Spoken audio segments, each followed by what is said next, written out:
Здравствуйте! Сегодня мы расскажем, как обработать съемку, полученную с беспилотного летательного аппарата, в котором установлен модуль высокоточных геодезических измерений типа РТК. Обрабатывать мы будем в программе Agisoft MetaShape.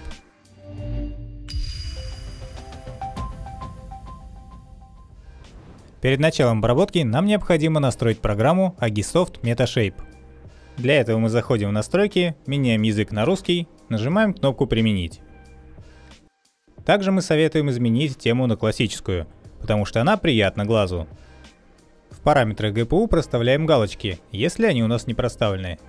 Это ускоряет обработку за счет видеокарты. Далее переходим в пункт «Дополнительно» и проставляем здесь все галочки. Обратите внимание, что обязательно нужно проставить галочки над параметром «Импорт» и «Экспорт». Если же эти галочки не будут проставлены, то программа не будет подгружать геоданные о точности со снимка, а точность будет на уровне плюс-минус 10 метров. После настройки нам необходимо перезапустить программу, тогда у нас применится классическая тема. Далее нам необходимо добавить наши снимки в проект. Добавить снимки мы можем тремя способами. Первый – зайти в обработку и нажать «Добавить снимки». Второй – добавить папку со снимками. Первое от второго отличается тем, что при добавлении папки со снимками мы можем добавить сразу же несколько папок. И третий способ, самый простой. Открываем папку с нашими снимками, зажимаем Ctrl-A, и все снимки у нас выделяются. Переносим их в рабочее окно, в серую зону, и они у нас автоматически перенесутся. Если у вас нет отображений снимков, то надо нажать на значок камеры на верхней панели. Если они не появились на клавиатуре, нажмите 0. При помощи кружка в центре мы можем ориентироваться в трехмерном пространстве проекта. Перейдя во вкладку проекта, мы можем заметить, что у нас появился новый блок, в который наши фотографии и попали. В дальнейшем здесь будут появляться наши этапы обработки. Также мы можем добавить новые блоки. Тем самым мы можем залить дополнительные фотографии и обрабатывать в одном большом проекте несколько маленьких отдельно друг от друга. Переходим в привязку. Здесь мы можем увидеть наши снимки с координатами и точностью. Точность программа подгружает из EXIF данных. Если точность нас устраивает, то мы можем приступить к обработке. Заходим во вкладку «Обработка» и нажимаем «Выравнивание снимков». Здесь необходимо выбрать точность. Очень низкая и низкая точность обычно используются для предварительного построения в полевых условиях, чтобы понять, что у нас все снимки выравниваются. Средняя и высокая нужны для построения ортофотопланов. Как правило, средняя используется для построения планов объектов типа сельскохозяйственных полей, где нет сложных сооружений, а высокая для городской черты. Высокая и очень высокая точность также применяются для построения трехмерных моделей разной степени сложности. Мы выбираем высокую, так как в этом случае обрабатывается городская застройка. Общая преселекция ускоряет процесс обработки за счет предварительного выравнивания. Преселекция по привязке ускоряет процесс обработки за счет метаданных каждого снимка. В дополнительных настройках максимальное количество точек – это количество точек, которое будет искать программа на каждом снимке. Если поставить 0, то программа будет искать все характерные точки. Максимальное количество проекций – это максимальное количество связующих точек на каждом снимке. Функция «Подавлять неподвижные связующие точки» помогает избавиться от шумов. Локальное отождествление снимков нужно для снимков в 100 и более мегапикселей. Адаптивное уточнение модели камеры нужно, когда объектив не был зафиксирован или когда для сшивки одного проекта использовались несколько камер. Дополнительные настройки можно не менять и просто нажать кнопку «Ок». Программа в автоматическом режиме начнет искать общие точки на каждом снимке, тем самым выстраивая каркас будущего проекта. В дальнейшем после сшивки наши кружки должны будут превратиться в прямоугольники. Если же этого не произошло, то значит они не были приняты в обработку. Также об этом будет свидетельствовать отсутствие галочки на снимке. Мы можем нажать на каждый снимок и посмотреть, на каком месте он находится. Снимки дублируются в нижнем окне и в боковом. Помимо точности, у нас теперь появились параметры ошибки. Ошибка – это значение, на которое был сдвинут каждый снимок относительно тех координат, которые были подгружены из метаданных. Внизу мы можем ознакомиться с общей ошибкой всех снимков. Переходим в проект и видим, что в нашем блоке появился новый элемент. Всю информацию об этом элементе мы можем посмотреть в нижнем окне, время обработки и какие данные использовались для этой обработки.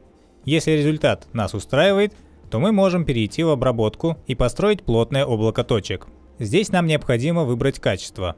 Качество влияет на количество точек, которые у нас будет найдено на всех проектах в целом. Как правило, для ортофотопланов используется среднее, в очень редких случаях высокое качество, а для построения трехмерных моделей высокое и изредка очень высокое, так как это чрезмерно затратный в плане времени процесс. В дополнительных настройках мы можем выбрать фильтрацию карт глубины. Это по сути фильтрация шумов. Агрессия используется для построения ортофотопланов, умеренная для ортофотопланов с менее строгими допусками и трехмерных объектов. Мягкая и отключенная применяются для построения детальных трехмерных моделей. Расчет цветоточек необходим, чтобы наше облако точек стало цветным. Расчет достоверности облака точек используется для различных манипуляций с готовым материалом. Нажимаем кнопку ОК, и у нас начинается процесс обработки. Построение плотного облака представляет собой сгущение точек. За основу берется предыдущий этап обработки. По завершению обработки мы можем зайти в проект и увидеть, что у нас построилось плотное облако точек. Смотрим на полученный результат. Для перемещения по проекту мы используем круг посередине и колесико мышки. Также можно нажать на колесико для того, чтобы переместить рабочую зону проекта. На данном проекте мы видим шумы. Для того, чтобы их удалить, нам необходимо воспользоваться инструментом на верхней панели. Выбираем подходящий выделитель. Кружок в середине исчезает. Выделяем шумы и удаляем их, нажав на кнопку Delete. Также мы можем воспользоваться другим способом и выделить весь объект, который нам необходимо оставить. Выбрать правку «Инвертировать выделенное» и нажать кнопку Delete. При этом снимки не удаляются. Можно заметить, что помимо плотного облака, на этом этапе у нас построилась карта глубины. Если мы нажмем на нее, то у нас ничего не появится. Для того, чтобы посмотреть карту глубины, нам необходимо нажать на любой снимок и выбрать на верхней панели «Показать карту глубины». Таким образом, наш снимок окрасится в спектр от синего до красного, где синий – самый низкий объект, а красный – самый высокий. Черным обозначаются те объекты, которые программа не смогла распознать. Позже мы разберем необязательный этап обработки, который демонстрирует часть функционала программы Agisoft MetaShape. Заходим в инструменты, нажимаем плотное облако точек и выбираем классификацию точек рельефа. Здесь необходимо будет настроить параметры, но в этой демонстрации мы просто нажмем ОК. По завершению обработки, которая заняла 6 минут, нужно посмотреть результат. Для этого на верхней панели нажимаем на стрелочку вниз, рядом со значком плотного облака точек, и выбираем классификацию плотного облака. На экране отобразится наша классификация. У нас отклассифицировалась Земля от всех остальных объектов. Меняя настройки под определенный проект, мы можем улучшить наш результат по классификации и тем самым лучше классифицировать какие-то объекты, такие как машины и шумы. Шумы у нас отображаются розовым цветом. Для того, чтобы продолжить работу, нам необходимо будет сохранить проект. Нажимаем на дискету, называем наш проект любым именем и сохраняем необходимую папку. Мы советуем сохранить проект после каждого этапа обработки. А в данном случае программа просто не даст выполнить следующий этап без сохранения. Следующим этапом обработки у нас будет построение цифровой модели местности, или как ее еще называют, CMM. Заходим в обработку, построение, CMM. Поскольку у нас была проведена классификация, мы можем построить цифровую модель по определенным классам. Мы будем строить ее по земле. Выбираем в классах только землю и выполняем построение. У нас уже получается не цифровая модель местности, а цифровая модель рельефа, CMR. В случае с нашей классификацией это будет псевдорельеф. Нажимаем ОК. У нас достаточно быстро проходит обработка. Заходим в проект, открываем блок, открываем цифровую модель местности и видим, что она построилась с небольшими шумами. Для того, чтобы избавиться от этих шумов, необходимо будет перестроить цифровую модель рельефа. Переходим в плотное облако точек. Выделяем наши шумы и давайте в этот раз не будем удалять, а просто добавим в другой класс. Выделяем их, нажимаем правой кнопкой мыши, назначить класс и назначить их в любой класс. Заново строим предыдущий этап CMM, только при этом включаем все классы, кроме земли.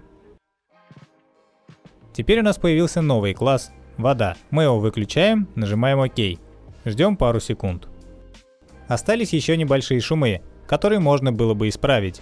но поскольку нам сейчас нужен ортофотоплан, их можно особо сильно не редактировать. Если на верхней панели нажать на глобус, то у нас при наличии подключения к интернету подгрузится карта. Мы советуем подгружать карту только на цифровую модель местности и на ортофотоплан, так как она может помешать при удалении шумов с плотного облака точек, либо же со связующих точек. Переходим к построению ортофотоплана. Мы можем выставить границы построения или изменить качество, если съемка была излишней. Как правило, эти настройки не обязательно использовать, можно просто выбрать ОК. По завершению обработки в правом окне мы можем открыть ортофотоплан и оценить его качество. Также в правом окне пишется размер нашего плана и параметр GSD, то есть количество сантиметров на пиксель. По таблице видно, какое значение GSD соответствует определенному масштабу. Выполним необязательную операцию и обрежем ортофотоплан. На верхней панели выбираем «Нарисовать полигон» и рисуем полигон, который необходимо обрезать. После того, как мы нарисовали полигон, нажимаем на него правой кнопкой мыши, тип границы «Внешняя граница». После этого мы можем нажать правой кнопкой мыши на ортофотоплан, выбрать «Экспорт» и формат JPEG, TIFF, PNG. Зададим необходимые настройки. Нажимаем кнопку «Экспорт» и называем экспортируемый ортофотоплан.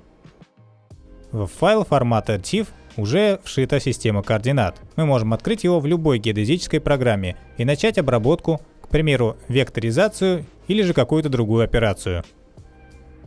Мы можем автоматизировать обработку, для этого нажимаем «Обработка», «Пакетная обработка» и кнопку «Добавить».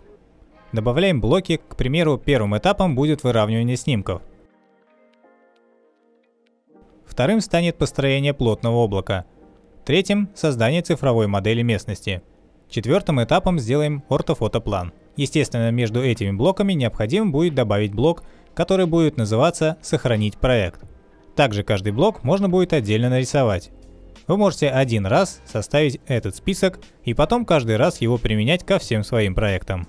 Внутри этой программы вы можете производить любые простые измерения с помощью линейки, либо же рисовать отдельные фигуры и их экспортировать. Экспорт также можно производить через файл «Экспорт», что полезно, если нужно выгрузить отдельные элементы проекта.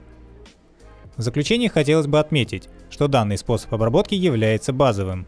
Функционал программы Agisoft MetaShape достаточно обширен. С ее помощью можно обрабатывать данные для маркшейдерских изысканий, сельского хозяйства, архитектуры и многих других сфер.